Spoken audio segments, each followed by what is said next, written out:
acércate al trono de su gracia. Ese es mi tema de esta noche. Dile que está al lado tuyo, acércate al trono de su gracia. Voy a subir un poquito, hijo. Bien. Es una realidad que han usado la gracia de Dios para pervertirla y apartarla de la verdad. Han usado la gracia de Dios para su conveniencia. Han usado la gracia de Dios como alcahuetería, cuando eso no es la verdad de la gracia. Sabemos que tenemos un Dios de amor, donde las Escrituras hablan que la esencia de Dios es amor. La Biblia no dice que Dios tiene amor, porque nosotros podríamos decir que tenemos el amor del Padre. La Biblia habla de que Él es amor. Son dos cosas diferentes. Dios no tiene amor, Él es amor. Sabemos que tenemos un Dios de amor, pero aún su esencia de amor no anula su santidad ni su justicia. Pongo estos balances antes que alguien coja del lado incorrecto a la gracia del Señor. Voy a repetir esta línea. Sabemos que tenemos un Dios de amor, pero aún así su esencia de amor no anula su santidad ni su justicia. Sigue siendo santo y sigue siendo justo. La gracia de Dios no es para vivir una vida esclava al pecado, sino más bien la gracia de Dios nos libra del pecado. Amén. Amén o no amén. Creo firmemente y he visto a lo largo aún de la Biblia y muchos hombres de Dios y muchos creyentes que han experimentado su gracia y después de experimentarla no quedan igual.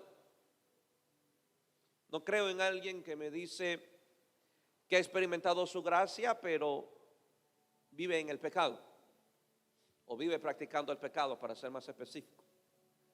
He visto cómo hombres han experimentado la gracia de Dios y después de esas experiencias su vida es alterada a una mayor santidad. Si la gracia no te lleva a una santidad, no sé qué gracia es esa. Si tú dices que has experimentado la gracia, pero para seguir practicando el pecado, no sé qué gracia es esa. Pero he conocido hombres que han experimentado la gracia de Dios. Su vida no queda igual. Su vida es alterada a una mayor santidad. Amén. Pero también estoy consciente de que hay otro extremo de la gracia. Y es la ley sin la dirección del Espíritu Santo. Porque aún en la ley veremos manifestaciones de gracia. La ley no anula la gracia y la gracia no anula la ley, porque las dos las escribió Dios, una con su dedo y la otra en persona. Pero también estoy consciente que hay un extremo sobre esta gracia y es la ley, principalmente una ley predicada sin la dirección del Espíritu Santo, que lo único que ha traído sobre la iglesia es culpa y es condenación. Ya conmigo, culpa y condenación.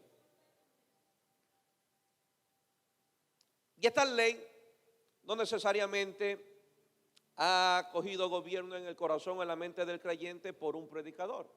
La mayor parte sí. Pero en muchos casos la ley o Satanás se ha aprovechado cuando ha encontrado una iglesia ignorante, ignorando lo que Jesús ganó en la cruz para ellos. Y no necesariamente necesitaste un fariseo que te predique sobre la ley. Muchos creyentes han sido afectados por esta ley sin dirección del Espíritu Santo. ¿Por qué digo esto? Porque esta ley sin la dirección del Espíritu Santo ha provocado grietas enormes en su relación con Dios. Amén. Ha provocado enormes grietas donde el creyente no puede fluir y acercarse confiadamente al trono de la gracia, porque esta ley ha afectado su conciencia y su corazón. El cielo se dio cuenta que estaban usando la ley para separar la humanidad de Dios. Voy a repetir esto es muy importante. El cielo se dio cuenta que estaban usando la ley para separar a la humanidad de Dios. Por eso vino Jesús en persona, lleno de gracia, para reconciliarnos con el cielo mediante su sangre. Porque imagínate aquella mujer adúltera que trajeron a los pies de Jesús antes que llegara. Mira, esa mujer la llevaron porque Jesús estaba y querían tentarlo. Porque te apuesto que ningún fariseo llevaba a una prostituta a la iglesia. Pero ese día usaron el pecado de una mujer para tentar a Jesús. Porque esta gente pecadora, ruin para la sociedad y para los fariseos en el momento, no eran aptos para entrar a las iglesias. No eran aptos. Porque los fariseos o el evangelio de ese tiempo era basado en la ley. Ustedes saben la historia. Bueno, la ley dice que hay que apedrearla hasta matarla. Estaban usando la ley sin la dirección del Espíritu de Dios. Usando la ley para atacar a otros menos ellos. Entonces el cielo se dio cuenta que con este evangelio que fariseos estaban trayendo sobre la tierra, el cielo iba a quedar muy vacío. Y como tenemos un Padre bueno y desea que sus hijos estén con Él, envía a Jesús lleno de gracia a reconciliar las cosas de la tierra con las cosas del cielo, con reconciliarnos con el Padre, a ser el mediador entre Dios y la humanidad y Dios. Vale, es así que Jesús vino a esta tierra a decirle: yo soy el único camino al Padre. Nadie irá al Padre si no es por mí. O sea, Jesús estaba trazando un camino a la humanidad diciéndole: pueden ir al cielo por mí. O sea que aquel que llegaba a Jesús y lograba tocar a Jesús sabía que iba al cielo, porque se descubrieron que su entrada al cielo era Jesús y no la ley que los fariseos estaban colocando. Por eso a los fariseos le ardía el alma cuando Jesús se paraba y decía: tus pecados te son perdonados. Ellos comenzaron a decir: ¿quién es este que perdona pecados? Y Jesús dijo: bueno, ¿qué es más difícil? ¿Decirle a un muerto resucita o decir tus pecados te son perdonados? Eso es algo que la ley no entiende. Bueno, principalmente la ley sin la dirección del Espíritu de Dios, o la ley sin gracia. Mucha gente que opera en la ley no entiende por qué Dios es tan fácil para perdonar. Pero para la religión o para la ley tú tienes que cumplir ciertos requisitos, llenar ciertos formularios para obtener algo de gracia. Y para Jesús simplemente le decían: hija, tu fe te ha salvado, ve en paz. Después trajeron un paralítico: tus pecados te son perdonados. Y la religión, el fariseísmo de ese momento decía: pero ¿quién es este que perdona el pecado? O sea que para la religión nadie entraría al cielo. Y en vista de que Dios vio que había una ley que la estaban usando de la manera incorrecta para separar a la humanidad del cielo, se vio forzado a traer a su hijo a la tierra, para que Jesús diga: el que me ha visto a mí ha visto al Padre. Por eso Jesús no permitió ni que sus más grandes deseos interfirieran en los planes de Dios. Por eso dice la Biblia que fue obediente, para que usted y yo conozcamos a un Padre bueno. Y gracias a ese sacrificio perfecto y a la sangre preciosa de Jesús, diga conmigo, es que puedo acercarme al Padre. Primer punto: acércate al trono de gracia. Dile que a tuyo: acércate. La Biblia no nos dice aléjate, la Biblia nos dice acércate. Hebreos 4:14. Abra su Biblia ahí. La hemos cantado. hay un cántico muy hermoso, acerquémonos al trono de la gracia, donde muchas veces ni los que la cantan la creen. Y eso es una tragedia, cantar canciones que no entendemos. Pero más allá de un cántico hermoso, es una gran verdad. Hebreos 4:14. Por tanto, teniendo un gran sumo sacerdote que traspasó los cielos, Jesús el Hijo de Dios, retengamos nuestra profesión. Porque no tenemos a un sumo sacerdote que no pueda compadecerse. Diga conmigo, compasión. Ahí viene la palabra compadecerse. Que no pueda compadecerse, no dice el escritor de los Hebreos de sus debilidades. O sea que el escritor de los Hebreos, muy posible Pablo se incluye de nuestras. O sea, Pablo reconoce, o el escritor de los Hebreos, para no generar conflicto, el escritor de los Hebreos dice: yo también tengo debilidades. Y el que predica del trono de la gracia era un hombre no santo ni perfecto, era un hombre que tenía debilidades. Acerquémonos todos, no dice ustedes, acerquémonos. Está animando a un pueblo. Este escritor está revelando que hay un trono de gracia, y le está diciendo: esta gracia es para nosotros que tenemos debilidades. Hay un trono para nosotros. Los más grandes expositores de la gracia son los hombres más débiles, creo yo. Que no pueda compadecerse de nuestras debilidades, sino que fue tentado según su semejanza. Eso no dice.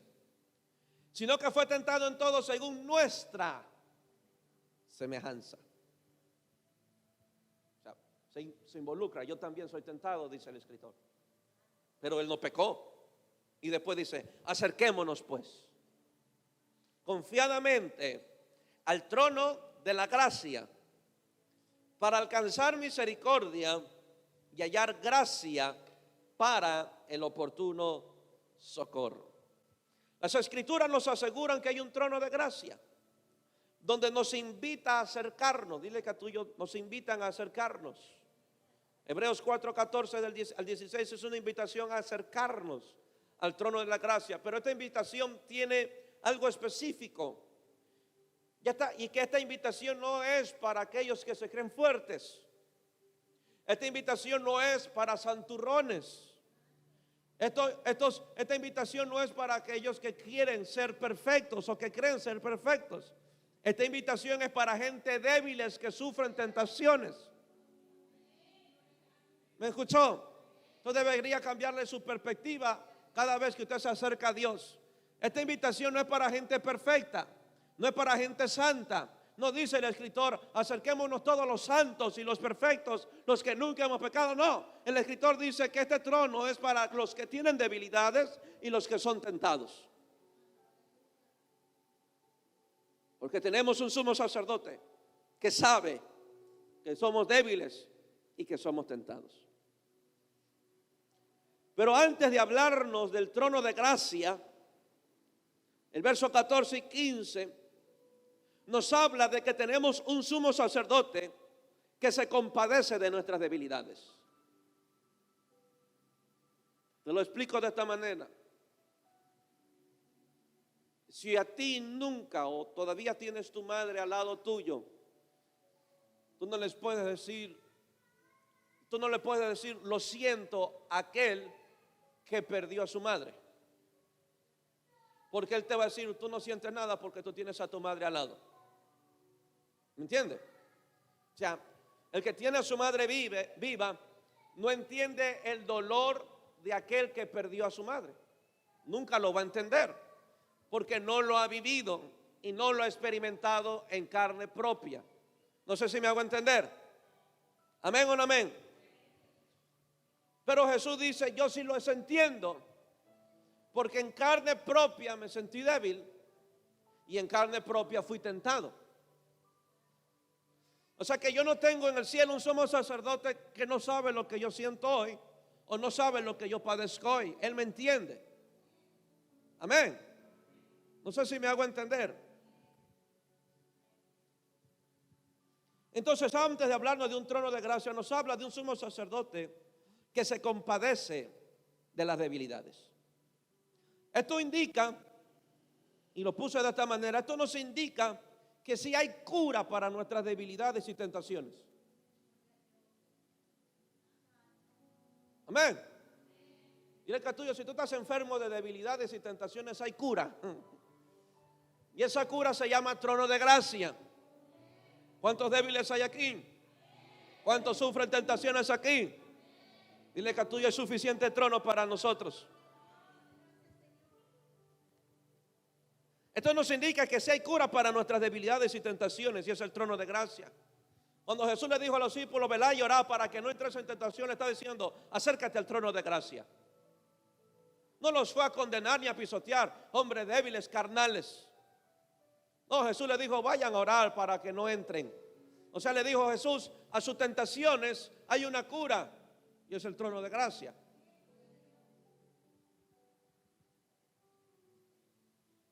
Entonces las Escrituras invita a todo débil y a todo que está siendo tentado al trono de gracia. Si usted está sufriendo tentaciones o sufre tentaciones, la idea es que te acerques. Si tú tienes muchas áreas débiles, la idea es que te acerques al trono. Para Dios, el hecho de que estás lleno de debilidades o que estés siendo tentado no es un motivo para correr de su gracia. Vuelvo a repetir, para Dios el hecho de que tú estés lleno de debilidades o estés siendo tentado no es motivo para que corras de su gracia, sino un motivo para que corras a su gracia.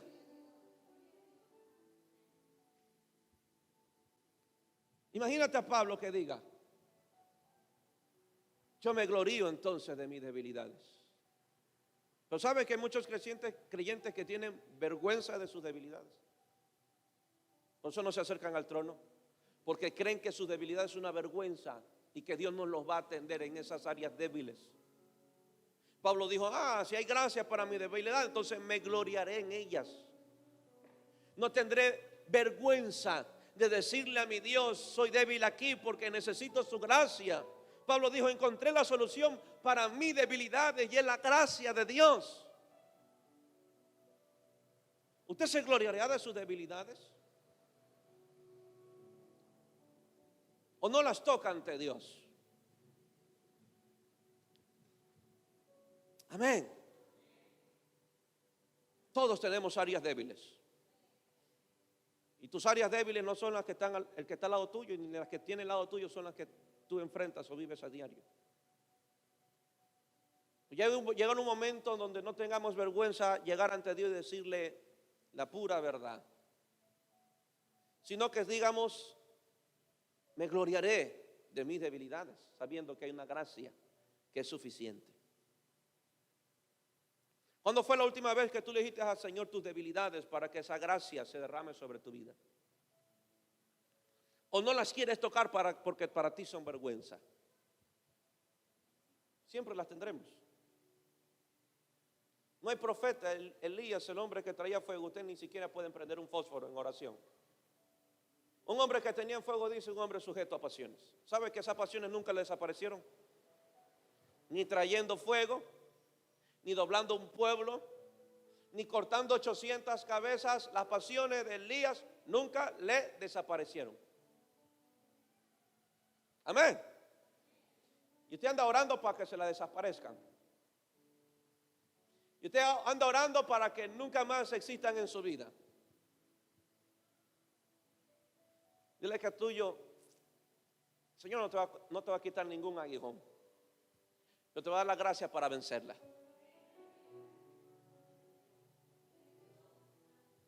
Porque imagínate si tus pasiones se te fueran del todo. Tú nunca buscarías a Dios. Nunca buscarías de su amor. Nunca buscarías de su perdón. Porque Él es el hombre más perfecto de esta tierra. Que no peca, no tiene debilidades, no tiene pasiones. Usted debería irse al cielo ya. Esta tierra es para humanos. Y como todavía no estoy al cielo, así que en el cielo seré perfecto. Pero mientras estemos aquí seremos humanos. Usted irá al baño y pondrá la misma cara fea de siempre. Y no le salen pedazos de nubes. Así que seguiremos sujetos a esta tierra, humanos, llenos de debilidades, sujetos a pasiones, pero una gracia que es suficiente para vencerlas. Amén. Yo quiero su gracia. Si estás lleno de debilidades o sufres muchas tentaciones, eres candidato número 1 para la gracia de Dios. ¿Cuántos candidatos hay aquí? No vamos a pelear el primer lugar, ¿ok? Si estamos llenos de debilidades o sufrimos tentaciones como el no querer venir a la iglesia, usted porque yo no soy tentado en esa área, como dejar al Señor. Por eso digo que sus debilidades no son las mías y las mías no son las suyas. Pero para cualquier debilidad hay gracia para vencerlas, no para huir de ellas. Amén. O sea, Jesús le dijo a los discípulos: cuando busquen la gracia no entrarán en la tentación. O sea que la van a vencer. ¿Me escuchó? Velad y orad para que no entréis. O sea, Jesús sabía que si ellos oraban, había una gracia para no entrar. O sea, para vencerla. No una gracia que iba a desaparecer la tentación, sino una gracia para no entrar en ella. No sé si me hago entender. Hay una provisión para nuestras debilidades y la encontramos únicamente en el trono de la gracia. Yo creo que el que más ora es el que más débil es. Esa es la razón por qué a veces oro demasiado. Creo que aquel que ora 5 minutos es porque se cree que es muy fuerte. Pero creo que el trono de gracia es para gente débil. Amén. Porque solo para los débiles es que el verso se cumpla y diga el débil, fuerte soy. Ese fuerte soy es gracia. Esa parte débil es reconocer nuestra condición. Pero cuando yo soy débil ante Dios, diga conmigo, soy fuerte. Diga conmigo, soy fuerte. Diga conmigo, su gracia me fortalece. Diga conmigo, su gracia me fortalece, me equipa, me habilita para vencer. Amén. Ahora, vámonos a Génesis 3:7. Mi segundo punto, suelta los delantales. Ese es mi segundo punto, suelta los delantales. Está en la Biblia, por si acaso. No me mire con cara rara porque eso es Biblia. Dile que a tuyo, suelta los delantales ya. Génesis 3:7, vamos allá, al principio de todas las cosas.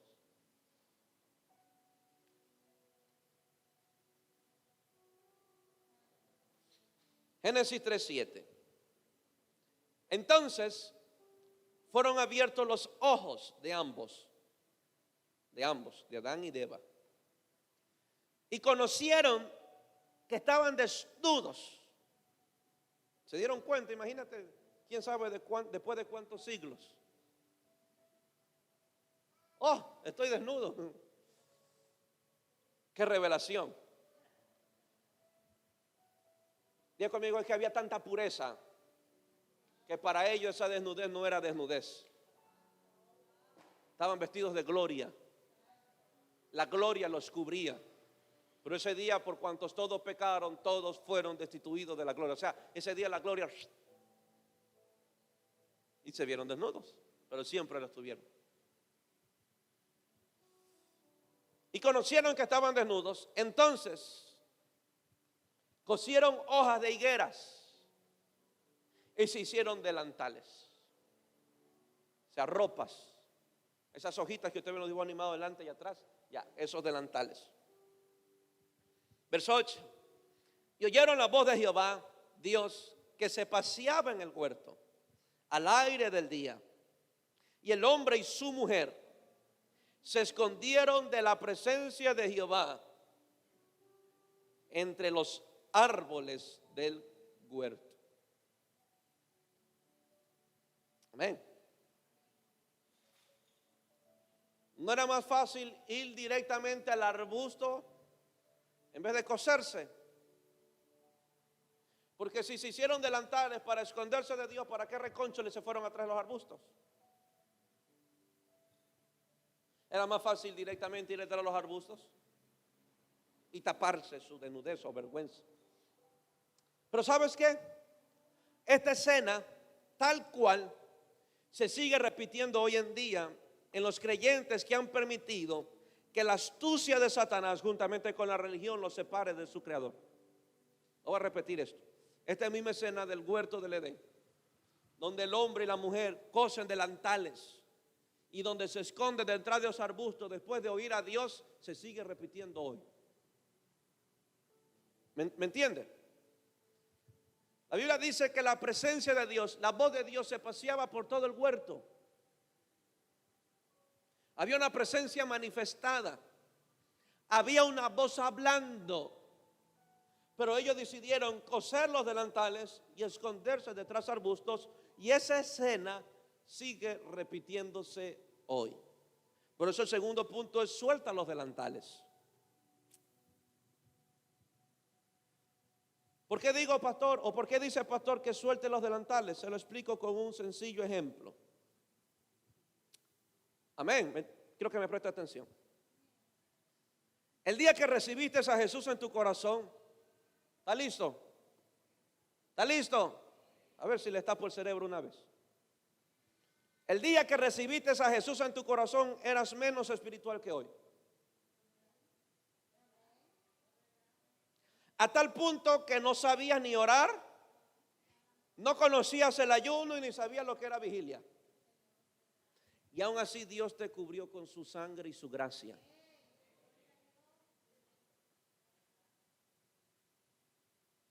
Dios creó al hombre desnudo y por tanto tiempo caminó desnudo, pero llegó un tiempo donde él desobedeció y trató de cubrir o tapar su desnudez. Pero si siempre estuvo desnudo.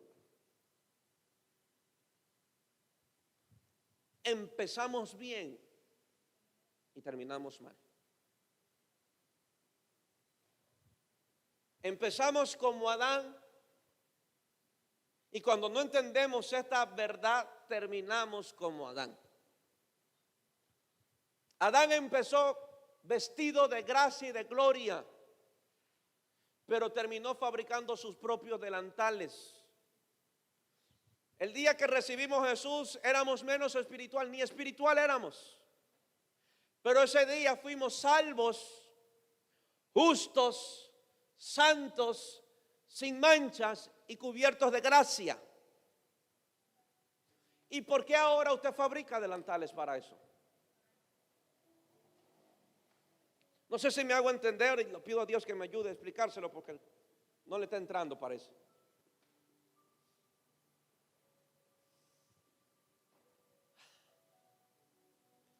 Cuando recibimos a Jesús, no oramos 7 días antes para recibirlo. Es muy posible que un día antes pecaste o el mismo día que recibiste a Jesús pecaste, no tuviste tiempo ni para santificarte.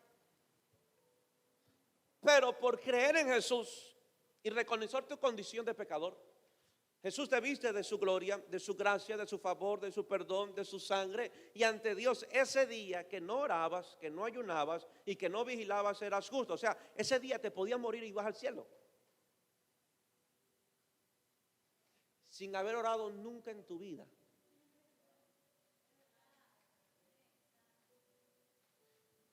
Ese ladrón al lado de la cruz no pudo ni orar el Padre Nuestro.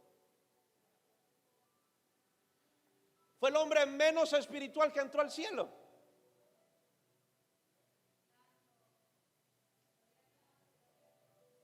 Y Jesús le dijo: hoy estarás conmigo en el cielo. ¿Por qué si empezaste bien estás terminando mal? ¿Por qué si al inicio fue pura obra de gracia y hoy quieres ganártela? Hoy quieres justificarte con tus propios méritos y por tus propias obras. Eso se llama delantales. Con tu autojusticia. El día que recibiste a Jesús fuiste llamado hijo de Dios. Hijo de Dios. La Biblia dice, si cuando éramos pecadores Cristo murió por amor a nosotros, ¿cuánto más ahora que somos sus hijos? Pero ahora que somos sus hijos, mínimo pecado perdemos, pensamos que lo perdimos todo. Cuando si nunca te lo ganaste. ¿Por qué me habla de que lo perdiste todo si tú nunca lo ganaste? No me están entendiendo. Porque tú hoy me vienes a mí a decir que lo has perdido todo si tú nunca lo ganaste. Jesús, siendo Jesús, cuando te ve pecar, Él no dice lo perdí. Porque el que debería decir perder, lo perdí todo, es el que lo ganó todo. Usted no lo ganó nada. A usted le dieron por obra de gracia. Así que usted no decide cuándo lo tiene o cuándo no, porque usted no se lo ganó, usted no lo pagó. Él decide si su gracia se mantiene en su vida o no. Y como Dios no es un Dios que anda quitando lo que da, porque Él habla de la salvación y de todos los regalos divinos de Dios, es buena dádiva. Y todo don perfecto proviene de Él. Es regalo. Yo no voy a un cumpleaños y le doy a alguien un regalo y cuando me entero que voy mal voy a reclamar mi regalo. Usted no hace eso. El cumpleaños lo invitaron, usted ya con un regalo, feliz cumpleaños, quita un regalo. Pero mañana le dijeron, hoy se portó mal, ya voy a pedir mi regalo. Porque entonces no sería regalo. Sería un mérito del cumpleañero condicionado a su buen comportamiento. Pero ¿sabe que Dios no es así como nosotros pensamos? Lo que Él regala, regala.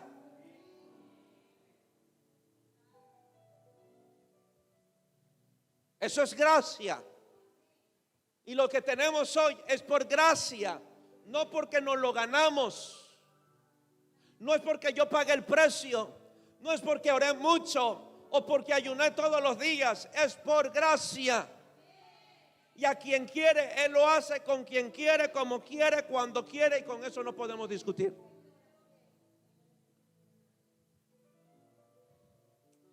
No sabía que había religión aquí, en serio. Y mucha resistencia. Es un regalo, algo que no mereces. Tu papá te hace el cumpleaños a ti. Y ningún invitado sabe que tú esa semana te portaste mal. Ninguno. Simplemente ellos vienen a celebrar y a obsequiarte un regalo. Así es Dios. Simplemente te regala. Y a veces mucha gente quiere entender por qué es así Dios. Y yo no voy a perder tiempo entendiéndolo. Yo voy a ganar tiempo disfrutándolo. Porque tratar de entender a un Dios eterno con una mente limitada, eso nunca va a ser posible.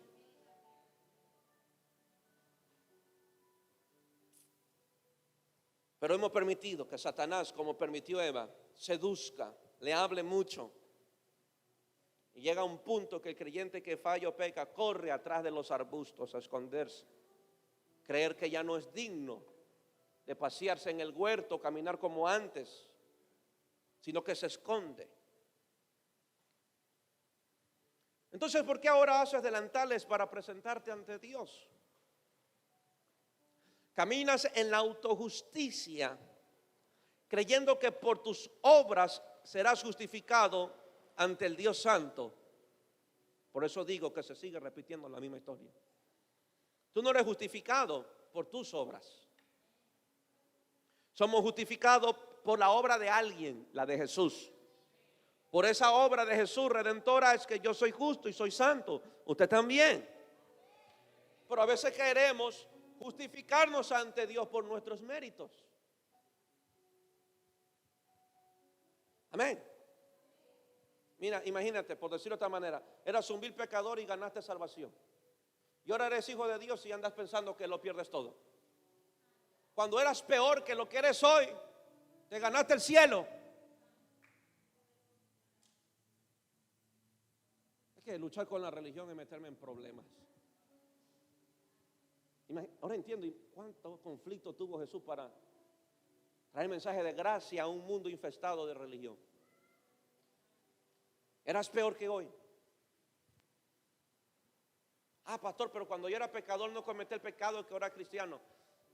Nadie va al infierno por adúltero. Nadie va al infierno por fornicario. Si irán al infierno por no creer en Jesús, eso es todo. Eso es todo. Así que usted era peor que hoy, porque antes no creía, no lo quería recibir, no lo quería seguir. Hoy por lo menos con errores, pecados y debilidades lo ama y lo sigue. Sigo.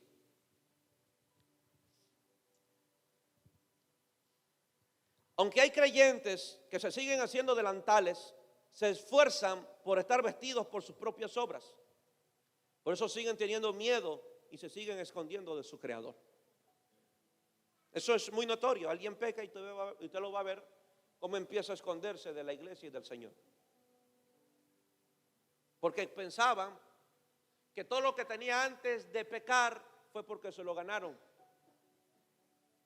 Y cuando pecan piensan que lo han perdido todo. Pero si ellos nunca lo ganaron, ¿por qué creer que lo has perdido si tú nunca lo ganaste? Te lo regalaron. El cumpleañero nunca hizo un esfuerzo por aquel amigo que le regaló una volqueta. El cumpleañero no pagó ningún precio, porque se lo regalaron. Amén. Por eso vemos hoy muchos creyentes que después de haber pecado les cuesta tanto relacionarse con su Creador, porque creen que los que les habilita estar delante de Dios es su supuesta santidad. Nadie puede justificarse por sí solo ante un Dios santo. Y escucha bien esto. Puede que no hayas adulterado como tal hermano, que no hayas fornicado como tal hermano. Puede que nunca hayas tomado una botella de cerveza. Puede que nunca hayas encendido un cigarro. Puede que nunca hayas visto una pornografía y así el Señor no te recibe. Pero también puede que un hermano cometió un adulterio, o que otro fornicó, o que otro se drogó y a él sí lo recibe. Y de eso vio Jesús muchísimo. ¿Se acuerdan en la iglesia la oración del fariseo y del publicano? Él era el creyente que no pecaba como el otro, pero él creía que era digno de ser recibido por su autojusticia y el cielo no lo justificó. O sea que aunque no adulteres, no eres mejor que el que adulteró ante los ojos de Dios. Porque si tú no te humillas, el que no adulteró y no pide la sangre de Jesús, pero el que adulteró se arrepiente y pide la sangre de Jesús, él es justo y tú no. O sea que para el cielo él es mejor santo o más santo que tú. Mientras que el de acá piensa que su santidad depende en no pecar, pero el de acá piensa que su santidad depende de la sangre de Jesús.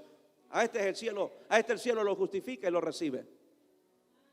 O sea que para el cielo en esa iglesia quien era justo era el publicano.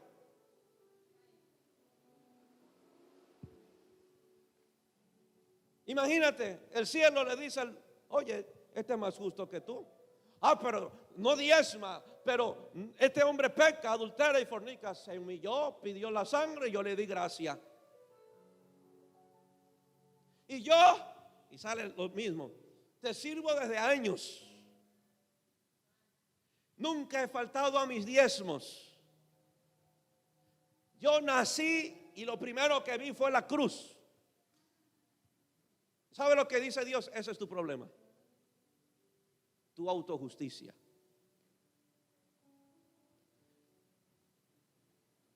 ¿Se acuerdan de los que fueron contratados y Jesús convino con un salario? Y los que fueron contratados primero se pusieron molestos con los que fueron contratados de última. ¿Y qué dijo Jesús? A mí me da la gana de pagarles y ya, ¿cuál es el problema? Jesús no dijo, yo no tengo el derecho de hacer lo que me da la gana con mi dinero. A Él le da la gana de hacer con su gracia lo que se le antoje. Y ni usted ni yo nos podemos poner bravos ni molestos. Ay, Señor, ¿por qué lo usa tan poderoso si yo tengo años aquí? Y Él recién tiene una semana. Cuidado, se mete en problemas. Será mejor que andemos calladitos para vernos más bonitos. Y damos gracias a Dios porque la gracia se está manifestando sobre un hermano. Amén. Entendamos entonces que lo único que nos habilita a estar delante de nuestro Padre bueno es la preciosa sangre de su Hijo. Lo único que nos habilita a estar delante de nuestro Dios es la preciosa sangre de Jesús. Sin ella usted no puede entrar. Sin ella usted no entra para ningún lado. Usted no ha visto los comentarios de mucha gente. Ay, pastor, Él es bueno, lo único que le falta es recibir a Jesús. Le falta todo. Es que no dice malas palabras, no toma. Lo único, y lo más difícil para Él. Le falta a Jesús en su corazón. Él se va al infierno si no tiene a Jesús en su corazón. Aunque nunca se haya emborrachado, aunque nunca se haya drogado, aunque nunca haya adulterado, por no tener a Jesús se puede ir al infierno. Y hay mucha gente en el infierno dirá, Señor, pero yo nunca tomé. Señor, pero yo nunca adulteré. Pero el hermano que tú tienes en el cielo, ese se acostaba hasta con las gallinas. ¿Y por qué lo tienes allá? Así habrá gente. Y mucha gente entenderá recién que la salvación era gracias a la obra de Jesús. Amén. ¿Quién sabe a cuántos mató el ladrón que estaba al lado de Jesús? Y Jesús solo dijo, hoy estás en el cielo. Así de sencillo. Dijo alguien, yo, ¿por qué no estuve ahí? Y ahorita se le complica tanto a mucha gente. Ese día Jesús, hoy estarás conmigo. Imagínate si un religioso lo escuchaba, ¡ey! Ya así de rápido. Dile que tuyo, la gracia cuando le cae, no puedes pelear con ella.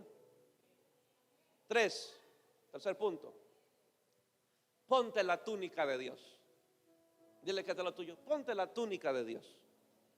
Deja tus delantales mal hechos, que no te cubren nada. Y Jesús es el mejor diseñador de túnicas. Verso 21.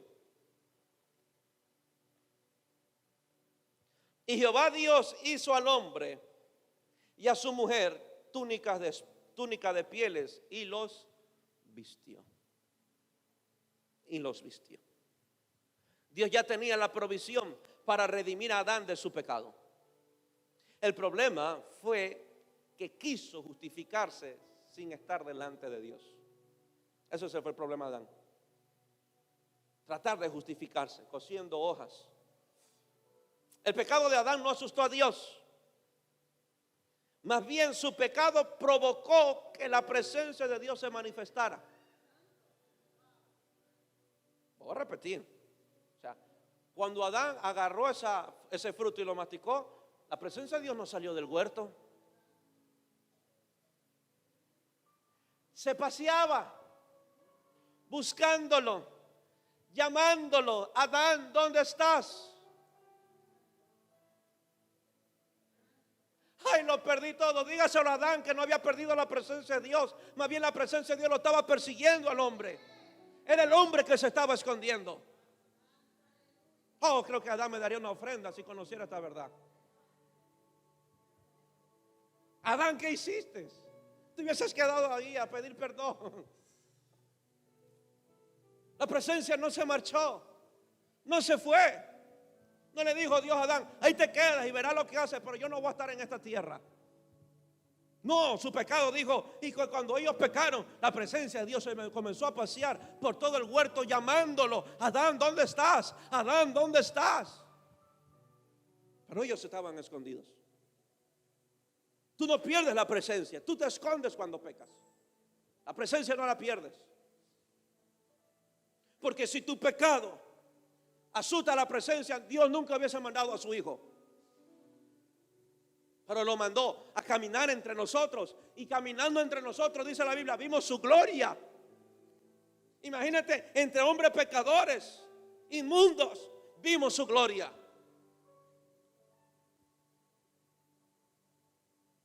Más bien provocó que la presencia de Dios se manifestara y lo cubriera con su gracia.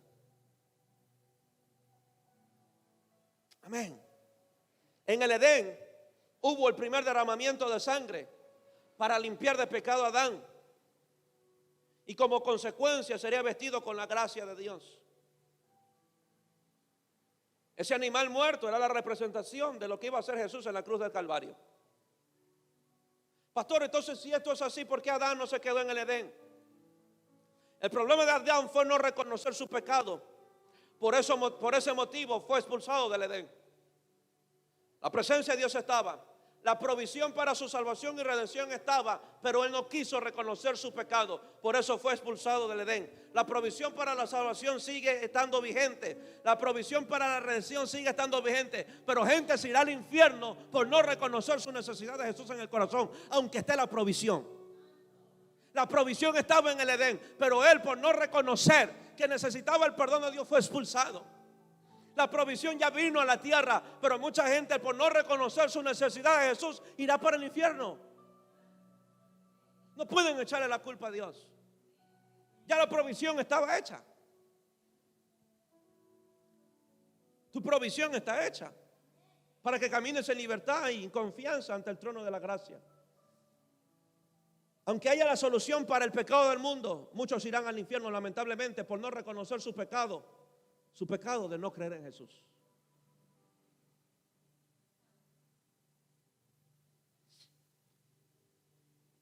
Esto recibió ahorita. ¿Sabes cuándo cometió pecado Adán? No cuando mordió la fruta. El pecado de Adán fue cuando no creyó en el árbol de la vida. Rechazó el árbol de la vida al comer del fruto del bien y del mal. Y lo que lo sacó del Edén es no haber creído en el árbol de la vida. Por eso Dios después dice, sácalo, no sea que ahora se le antoje comer del árbol de la vida y viva para siempre. El pecado de la humanidad empieza cuando no creen en Jesús como el único camino para ir al Padre.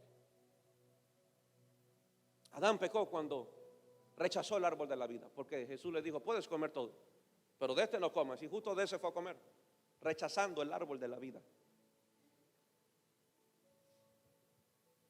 Así que te invito a que reconozcas tu condición y que te acerques a Dios sin temor para que seas vestido de su gracia. Dios es tan bueno, Dios fue tan bueno que dijo, bueno, pecaste, fallaste, no quieres reconocerte, pero te voy a hacer unos vestidos. Ay, pastor, ¿por qué Él es tan bueno si Él nunca se arrepintió? Dios es tan bueno que sigue haciendo salir el sol sobre malos y buenos. Así es el de bueno. Porque imagínate que solo el sol saldría para, nos brostizamos aquí. Si solo el sol se lo da para los que creen en Jesús y el resto no. Dios sigue siendo bueno porque es un Dios de gracia. Y si Él hace salir sobre el sol sobre buenos y malos, Él también puede cubrir de gracia sobre los que arrepienten y misericordia sobre los que no. Le dijo a Adán, bueno, no te vas a arrepentir, pero ahí te mando un vestido para que vayas y camines por ahí. Vestido de gracia. Yo quiero usar la túnica de Dios. Que Él me vista. ¿Saben lo que Dios dijo? Que el hombre vestirse solo es un fracaso. Y Dios quiere quitarte la vestimenta de autojusticia, porque es un fracaso para tu relación con Dios. Porque tu vestimenta de autojusticia te sigue escondiendo en un arbusto. Dijo Dios, yo te voy a sacar esos delantales y te voy a dar mi túnica. Una túnica de gracia, la que cargaba José, Era una túnica, pero pastor, se la rompieron, pero se internalizó en el corazón de él. Amén. Y 4 y último. Siempre estaremos en deuda. Siempre. Dile que a tuyo, siempre. Somos unos grandes deudores. Amén. Lucas 7:36. Oh, Jesús. ¿Lo tienen? Lucas 7:36, lo leo rápido. Uno de los fariseos rogó a Jesús que comiese con él. Buena la intención. Y habiendo entrado en casa del fariseo, se sentó a la mesa. Entonces una mujer de la ciudad, que era pecadora, que era, ¿qué dijo? Pecadora. Al saber, qué lindo esto. Muchos saben que Jesús es gracia y no se acercan. Pero ella, al saber que Jesús estaba en la mesa en casa del fariseo, trajo un frasco de alabastro con perfume. Dile que a tuyo, dile que atrás tuyo, la mejor esencia empezará a fluir cuando empieces a romperte como el frasco de alabastro. Que te rompas ante Dios. Nos humillemos. Y estando detrás de él, a sus pies, llorando. Ahora sí, después de haber roto el perfume, a regar con lágrimas sus pies y los enjuagaba en sus cabellos y besaba sus pies y los ungía con el perfume. Cuando vio esto el fariseo que le había invitado, dijo para sí: si fuera profeta, conociera quién y qué clase de mujer es la que le toca, que es pecadora. Este hombre representa la ley, es un representante de la ley. Damos gracias a Dios que Jesús vino, porque si no, nadie podría tocar a Jesús. Dice este hombre, Jesús está sentado en la mesa, llega una mujer llorando,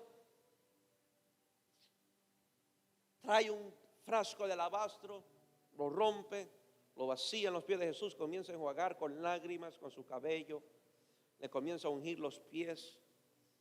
Un buen spa recibió Jesús ese día. Y dice que al ver eso, Simón, si algo tiene el religioso, que siempre critican a los que hacen. Siempre. Y los que critican son los que menos hacen y los que mucho hablan. Oh, si este fuera profeta. Entonces, ¿para qué reconcho le invitó a Jesús si el fariseo no creía en Jesús?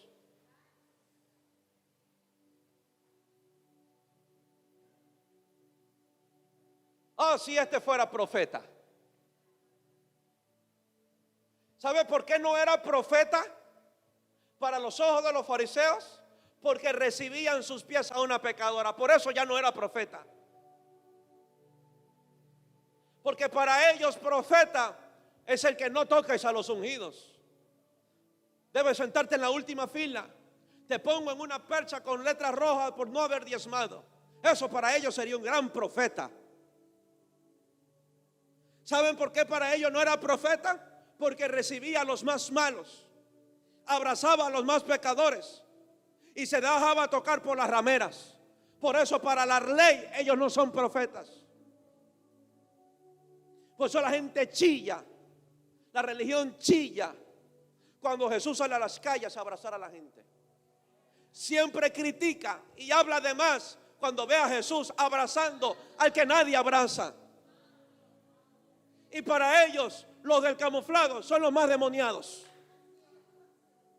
Porque hacen los que ellos no hacen. Ah, si el pastor orara, ¿por qué tiene al lado al hermanito que yo sé sus diablos? Entonces, para esa ley y para esa religión, yo soy un pésimo hombre de Dios. Doy gracias a Dios que no busco agradar al hombre.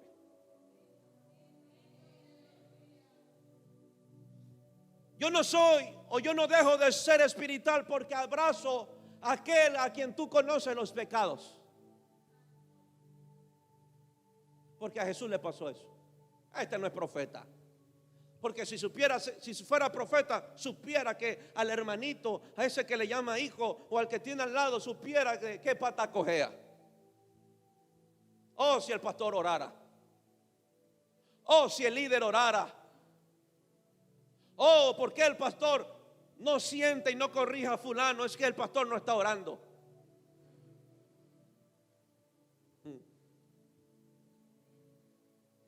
Así es la ley. Así es la religión. Mala. Oh, si Jesús supiera y fuera un gran profeta, como dice la gente que es, supiera que esta mujer es pecadora. Entonces respondiendo Jesús le dijo: Simón, una cosa tengo que decirte. Y él le dijo: dígalo, maestro. Mira lo que hace Jesús. Un acreedor tenía 2 deudores. El uno le debía 500 denarios y el otro 50. Yo quiero ser el que le debe más a Jesús. ¿Sabe quién eran los 500 denarios?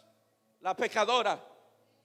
¿Y sabe quién eran los de los 50 denarios? Simón el fariseo. O sea que ninguno de los dos podía pagar. No importa cuánto Simón oraba, o cuánto ayunaba, o cuánto consagraba, no podía pagar. Seguía estando en deuda. Y la otra, por ende, estaba endeudada porque debía 500 denarios. ¿Qué nos enseña Jesús? Que tanto que el que ora, el que ayuna, el que se consagra, el que hace la voluntad de Dios, está en deuda, como aquel hermano que tiene 1001 errores, que pecó y que falló, sigue estando en deuda. O sea que para Dios, el que tiene 20 años en el evangelio, obedeciendo, haciendo su voluntad, y aquel que tiene 3 meses pero peca todavía, los dos son deudores. Para él, que es el acreedor, ninguno es mejor que el otro, los dos son deudores. Y Jesús lo acentúa: hay un acreedor que tenía 2 deudores. En otras palabras, Jesús le dice: tú también eres un deudor mío.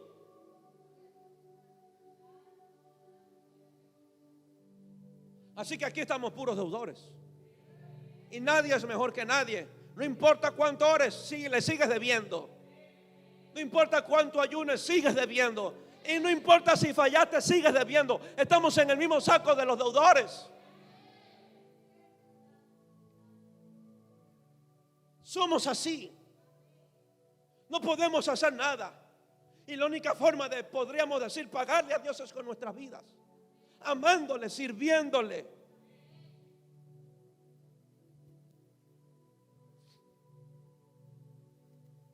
Y sigue diciendo: y no teniendo ellos con qué pagar. Jesús se lo estaba diciendo a él. Espero que el Simón lo haya entendido. Jesús le estaba diciendo a Simón: tú tampoco tienes cómo pagarlo. La pecadora no tiene cómo pagarlo y tú tampoco tienes cómo pagarlo. Y no teniendo ellos con qué pagar, perdonó a ambos. Miren, y Dios es tan bueno. Aún así a este santo lo perdona. Al que se consagra lo perdona. Al que ayuna lo perdona. Pero al que peca también lo perdona. No importa si tú eres el que debe 50 denarios, para ti también hay perdón. Pero si tú eres el de los que le debes al Señor 500, para ti hay perdón. O sea que si tú viviste años consagrándote y por un momento de debilidad pecaste, también hay perdón. Pero si te pasaste toda la vida fallando y pecando, para ti también hay perdón. Y los dos siguen debiéndole.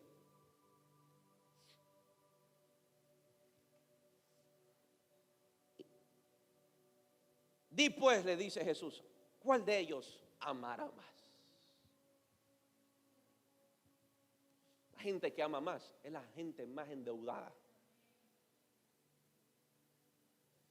No es lo mismo que aquel que debe a una entidad $50.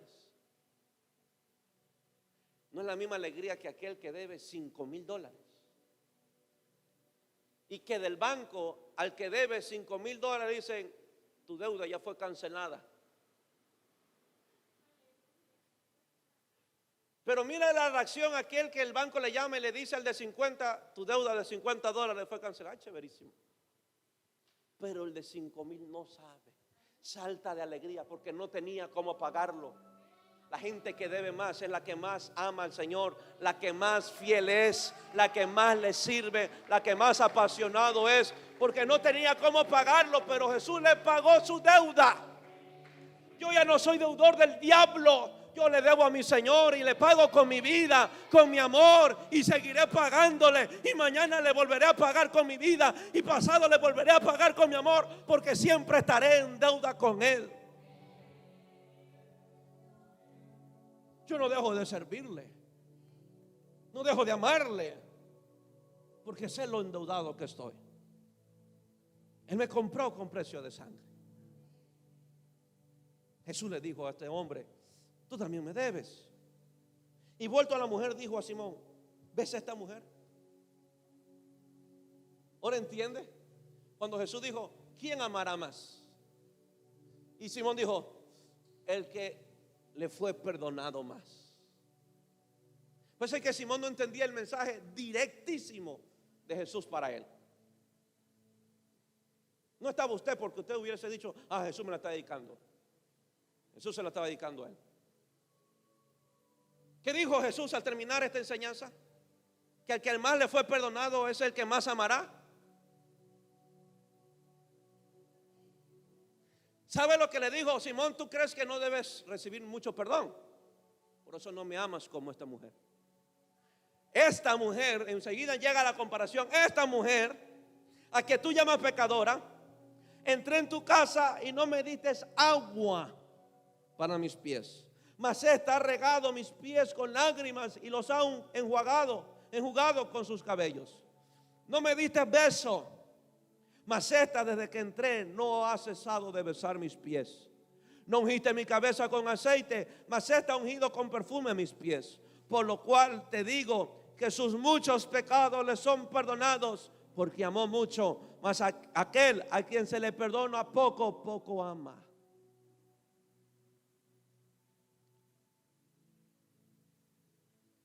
Te lo pongo de esta. Se va a poner un ejemplo con mi mamá porque ella no se va a ofender. Si ella es dominguera y le da lo mismo venir cada domingo, cada 2 semanas, ¿sabes? Yo soy peor que ella.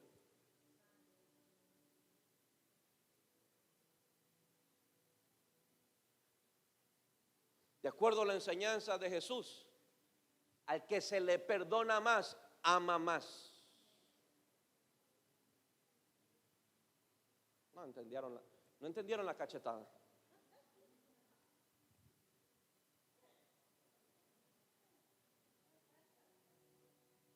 Entre todos ustedes yo soy el peor.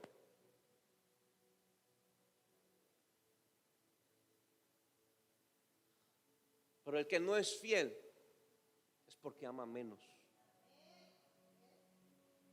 Porque no se siente en tanta deuda con su Señor. Pero hay una ventaja para el que está más endeudado. ¿Y cuál es? Que muchos de sus pecados son perdonados.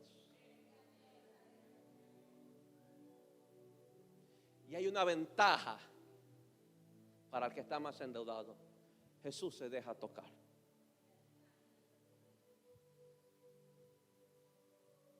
Una mujer llorando, su conciencia la acusaba. Pecadora, porque era una verdad, pecadora. Y Jesús se dejaba tocar. ¿Saben por qué? Porque esta mujer se acercó al trono de la gracia. No sé si tú eres el de los 50 denarios o el de los 500, pero hay un trono donde hay un Jesús que es tocable. Tú lo puedes tocar, abrazar, amar, besar, aunque sabes que has pecado. Él se deja. ¿Sabe por qué Él se deja? Porque Él le gusta ser amado. Y aunque hayas fallado, te hayas equivocado, pero lo amas, Él está ahí esperándote a que lo beses, a que lo toques, a que lo abraces. Él no te rechaza, porque ese es el trono de gracia. Ese es el trono de gracia. Jesús dijo: esta mujer me ama.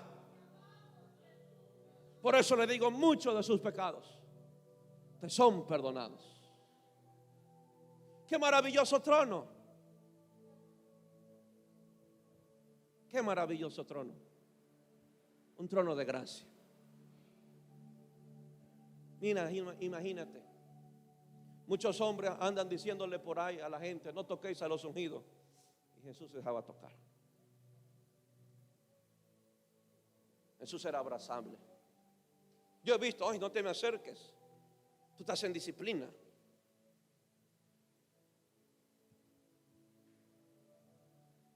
¿Me entiendes?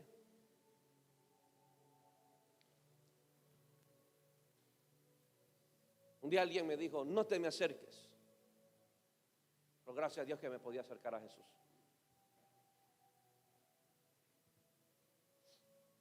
Un pastor un día me dijo: no te me acerques, no quiero hablar contigo. ¿Sabe lo bueno de esto? Que sí podía acercarme a Jesús. Por eso su fe debe estar puesta en Jesús. En Jesús. Solo en Jesús. Por eso yo no creo que alguien que diga que ama a Jesús deje la iglesia porque un pastor lo maltrató. Si un pastor lo maltrató, ya no sirves como antes. Tú no amabas a Jesús, tú amabas al hombre. Y muchos miembros no pueden olvidar a esos pastores o esas iglesias. Me da pena que Jesús no estaba en sus corazones. Pero el que ama a Jesús es como esta mujer, que aunque haya un Simón fariseo diciendo: no te acerques, los discípulos que dijeron: no se acerquen los niños, Jesús dijo: déjalo. El que viene a mí. No dijo qué clase de gente tenía que acercarse. Jesús dijo: el que viene, como sea, el que viene. O sea, Jesús vino a la tierra para ser accesible para todos, sea quien sea el que se consagre como el que no se consagre, sea el que vive santo como el que pecó. Jesús dijo: el que viene a mí, no importa cómo venga, no importa si viene destrozado, si pecó, si viene justo, santo o no peca, no importa, pero el que viene como sea, yo no lo echo fuera. Iglesia, tú no estás fuera de su presencia, tú no estás fuera de sus planes, tú no estás fuera de su amor, tú no estás fuera de su gracia. Lo que Dios quiere es que te acerques. Acércate a ese trono de gracia. Así de maravilloso es mi Señor. Yo lo amo, no sé usted. Yo amo a mi Señor. ¿Por qué no se pone de pie y ama a su Señor? Y le da gracias a Jesús por ese trono. Mientras los servidores me ayuden a repartir, por favor. Ame a su Señor.